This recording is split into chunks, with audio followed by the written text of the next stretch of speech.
3 items to elicit love. In every romantic relationship, the opening stages seem magnetic. Each person feels greatly attracted to the other. They come together quickly and open up to each other far quicker than one would open up to a coworker or a friend.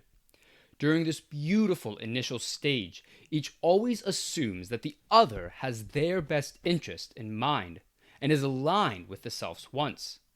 However, this too shall pass. As the relationship grows, more about the other person is discovered, and therefore they are understood to be complex. Simultaneously, the couple decides to row towards common goals together, and they become a unit. And this is where a lack of communication begins to take root, because of assumptions. When I first started dating my now wife, there were many different assumptions we had about how the world worked that didn't manifest until around the 3-month mark. I believed that it didn't matter when the work got done, so long as it got done. But she believed work had to be done during the daytime, because other people relied on your availability. I believed once you became a couple, you should do as many things as possible together. She believed separate times were good so long as you gave the other person enough. Neither perspective was better than the others, just different. However, since we didn't know what the other person believed about all things, it was easy to ascribe to malice what was actually just a different modus operandi. Assumptions are unavoidable. One cannot afford to have a full, well-analyzed discussion with their partner every time they buy a sandwich or get up to use the bathroom. As such, each person makes an educated guess as to what they think their other half will want, and makes a decision they think is for the best of the unit. An elementary element of a healthy relationship is understanding the true wants of the other person and not accidentally substituting your own. Assumptions are like knowing how the other person wants you to row a canoe. When rowing a canoe, a course is set. Each participant enters a shared vehicle, and then one person rows in front and the other behind. You don't have the time in the middle of the rapids to discuss the best route through the rocks. In order not to spin in circles, both must act in unison. If each person is rowing in a different direction, the boat goes nowhere. If a storm comes, or each rows severely enough, the boat will upset. If you feel like you're not connecting with your partner, this video is for you. First, we'll go over symptoms that come from not understanding what your partner needs. The same problem can manifest in different ways, and if any of these apply to you, it may be because of misunderstood goals. Then, we'll immediately present the remedy. So if you're impatient, we'll at least be able to help.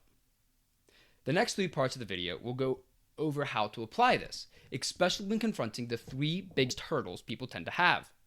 We'll be providing some examples as well. Misunderstanding your partner's needs can manifest in many different ways. Throughout my marriage, when I've been misunderstood, I've not felt understood, I've not felt seen nor heard, I've not felt cared for, I felt not respected, I felt not valued, and I've assumed my girlfriend intentionally offended or neglected me.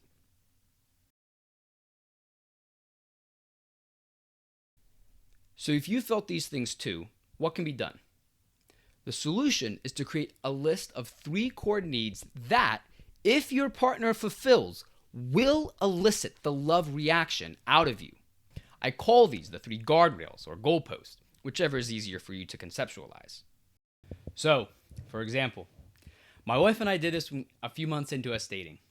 We were young and fought constantly, never bitterly. We were just very different people. I saw the writing on the wall and realized we needed something to ground us for when we inevitably lost the feeling of new, young love. I went to her and I said, "Dear, I love you. Please come up with 3 things that, if I do them, will elicit the love emotion out of you. Take some time and think seriously about this. I will do the same." We then went and compiled our lists. Both of ours were very different, but reflected what we wanted out of the other. Hers was noble and aimed at higher things. To assuredly elicit the love reaction, I was required to 1. Make the hard decisions. 2. Never stop improving. 3. Love God more than anything else. My list was different. 1. Scratch my head. 2. Keep yourself reasonably attractive. 3. Buy me whales and other snacks. Mine were more immediate things aimed at base desires. But the thing was, this was okay. My wife is a very practical, grounded woman. When there is an immediate problem, she immediately fixes it. Thus, she wants a partner who reminds her of the higher things. Myself, I keep my head in the clouds. I constantly charge for nobility, for justice, for charity. The higher realm of truth and beauty must be pursued and is always on the forefront of my mind. But did I eat? Did I drink? I often neglect my body, and I wanted a partner who would ground me. In creating your list, you need to be realistic about what genuinely makes you feel that romantic spark. We'll go more in depth into common problems and how to solve them later. But for now, why does this work? Well, for a relationship to be healthy, it must be oriented towards a common end. Establishing expectations orients that end. Placing guardrails reminds us in the moment that we're still headed towards that same direction. Agreeing on the ultimate end and the most important means allows you to interpret the other person's actions through a lens of grace. The ills they accidentally commit can be forgiven because you both know you are on the same team. For example, one day I had an event that I wanted my girlfriend to be with me at. I had told her we had an event and assumed she would be there for me. However, she scheduled to work that night. When the time came and she wasn't there, I was very hurt. My own fears whispered evil things to me. They said, "She intentionally abandoned you, and now you are humiliated." However, I remembered my goalposts and was able to talk back to my fears to stop me from spiraling. I said, "You are wrong. She went to the gym this morning, and she gave me a sandwich a few days ago, and just this morning she gave me a nice back massage. She's done everything I needed a woman to do.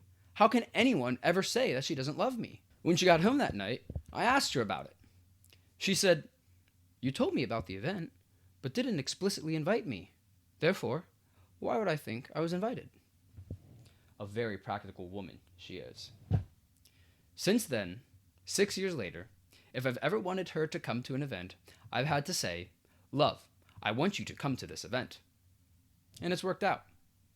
But notice, the purpose of the goalpost is that when my fears tell me my partner doesn't love, respect, care for me, I have ammunition to talk back against them. Now that you've seen a practical example of how to use the goalposts, here are 3 common problems that occur when creating your goalposts. Issue 1, not asking enough. Humans are both body and spirit. Your partner is your other half, and we often fall in love with them due to them either making our beautiful parts better or covering an ugly part of ourselves. When you create your goalposts, you must be totally honest and exposed about what you need out of your partner. If you don't ask the full amount of what you need, then it doesn't matter what your partner does.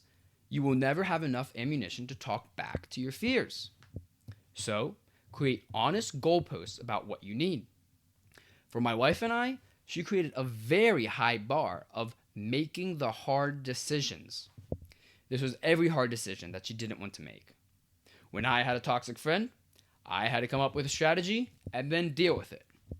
And also, when she had a toxic friend, I had to come up with a strategy and then I had to deal with it. When we first dated, she didn't handle conflict well, so she wanted me to cover that ugly part of her. Was it fair for me to deal with her hard decisions? Doesn't matter. That was what she needed in order to feel loved. And I dutifully complied. For me, I wanted my wife to be reasonably attractive. I grew up in a family of athletes, and working out was very important to me. And I also, truth be told, really liked an attractive girlfriend. I felt uncomfortable saying this out loud. I felt shallow, disgusting, gross even. But I also realized that if I didn't say anything, and she didn't do any exercise, my body would fall out of love with her, and then I would rationalize some basis for breaking up with her. This happens all the time. It is not loving to your partner to not be honest about your needs. Being totally transparent about the ugly parts of yourself helps them know what they're getting into. If you're not open and honest about the ugly parts of yourself, about what you need from your partner, then you're setting yourself up for a relationship built on lies. And I believe that is far worse and far more cruel. For a deeper analysis, asking too little often is the result of a divination of yourself. Sometimes we think too highly of ourselves, that we do not need such trivial things as food, comfort, or sex. Thinking too highly of ourselves does not allow our partner to interact with us as we truly are. We must resist the temptation of denying our earthly needs by thinking we do not need to address the lesser things of the material world. I once was at a poker night, and I had a friend who was very depressed as he was lost. I asked him, "Friend, if I gave to you a magic pill that gave you whatever you wanted, what is it that you would need to be happy?" And he responded, "All I think I need is a table, a chair, and a Bible, and I would be perfectly content." And I replied, "You fool! You have that option right now. You're free to give up all your worldly possessions and just pursue that. So, why haven't you?" At this, he grew introspective. He was forced to confront that he was a human being, not just a platonic spirit, but had bodily needs as well. Imagine, if you will, not just lying to yourself, as my friend was, but also to your one true love. It is far kinder, more humane, and loving to be honest about your base needs than to force both of you to appease some idealistic version of yourself that does not yet exist. Issue number 2, asking too much. On the other hand, sometimes broken people ask too much. They've grown up waiting for their knight in shining armor or their all-bountiful mother. They expect their other half to be this angelic superhuman who can fill all their needs or is perfect in every way. They then get heartbroken, not over the specific actions the other person did or didn't do, but instead because they did not manifest the imaginary divine. My wife grew up on a dairy farm with a very competent and hardworking father. Most of the men in her life rose with the sun and toiled till dusk. Thus, when I entered the picture, I was some boyish college kid who liked to play video games at night and hang out with friends. She was privileged to see men in their maturity who had already worked through the problems of their youth. She knew that she wanted a mature man.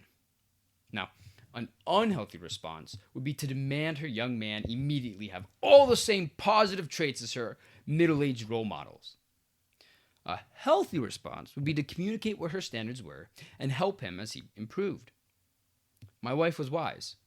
She demanded that I never stop improving, but she did not require me to be at my end result at 19 years old. She was willing to be patient as I grew alongside her. I know many couples who broke up because a problem would breed resentment before the issue could be addressed. Someone would forget a birthday or a promise would be broken. Sometimes, when an issue emerges, resentment takes root and contempt follows. When you despise your partner, everything they do is wrong. But this is foolish. Instead, ask yourself, have they done enough? The goalposts act as anchors, preventing your emotions from becoming unmoored and drifting far from your home port. Then, use the calm you've created to address the situation rationally and towards a solution. Creating the goalpost allows you to remember you're on the same team. My previous example from the networking event also shows how I would walk back from divinizing or expecting too much from my now wife. I'm a passionate man, and after she failed to show up, my emotions were everywhere. By walking through the 3 goalposts, I was able to humanize my girlfriend in a realistic way. When we sat down to talk, I had realistic expectations from her and didn't expect her to omnisciently know what I needed and to do everything with her omnipresence. It was far kinder, fairer, and loving to control my emotions and set realistic expectations of my significant other. Issue number 3, not making your goals measurable. Many times, someone doesn't know what they want out of a partner. They want their partner to make them feel good or feel safe. What does this mean? In times of trouble or high emotion, how can I make sure I'm making you feel safe when you don't even know what you need in order to feel safe? If one partner doesn't know what they realistically want, write down what is unrealistically wanted. Then, both people can come up with a plan of action as to how to achieve that. One couple I know wanted a healthy relationship with both sets of parents. What does that mean? How do we get there? Well, first they threw the goal out there. That way, all actions could be interpreted through the goal's lens. Then they decided to reevaluate how to make that goal happen together as a team. What they jointly decided that would look like would be visiting each parent set once a month for dinner. In this way, a very abstract goal could be materialized and measured. This also helps those who expect too much or expect too little. When you make a goal measurable, your partner can, kindly and in love, call you out on your goals. If your goals are too small, but you strive for greatness, your partner can ask if this will realistically satisfy you. Likewise, if your goals are too grand, your partner can help work through why you desire what it is you say you desire, and then help you pursue that end. Issue number 4, common pitfalls. I mentioned the 3 biggest issues that come from creating your guardrails, but here are some other things to keep in mind while implementing them. 1. These are guardrails, not monorails. Setting guardrails allows both partners to detect large but hidden threats. If one party becomes deeply dissatisfied, the other party can confront them. Hey, I've made the hard decisions, I've never stopped improving, and I've loved God more than anything. I've upheld my end of the relationship. What is this really about? It could be the confronted party is dissatisfied with their social life, and also their work life, and also their friend group, and is merely projecting their displeasure onto their partner. These guardrails serve as safeguards to daydreaming before severe damage takes place. Again, these are guardrails, not monorails. Notice that neither my wife nor I had "don't cheat on me" on our list. Why would we ever need to consider putting such a no-brainer on our list? The purpose of these guardrails list is to facilitate communication, not act as a contract. Heaven forbid someone views this list as only having to do what's on them. No. These are here to provide clarity during times of uncertainty, where fog has obscured the road, to serve as a lighthouse to remind the canoers that you are both on the same team, and to assume the best in the other. So there. Most communication occurs through action and thus assumption. So if you align their actions with your assumption, at least 51% up to 100% of communication will be handled. It would be far better to explicitly align your assumptions than to rely on good vibes or some other fleeting emotion. Farther, why not do this for other areas of your life? What do you want out of your life? What do you want out of your job? Why not create guardrails for these as well? The application of these are slightly different, but if there's interest, I'll do a video on them. For now, I hope that I've helped you in your marriage or relationship. What are 3 core needs that, if your partner does, will elicit the love reaction out of you? Call out your assumptions, align them, and orient yourself towards a common end. Glory to God for all things.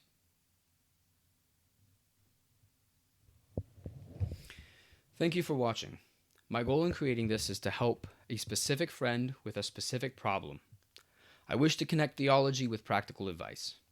My lessons come through years of my wife and I both wrestling towards God and realizing that though we were aligned in our ultimate end, we expected the other person's wrestling to look like our own.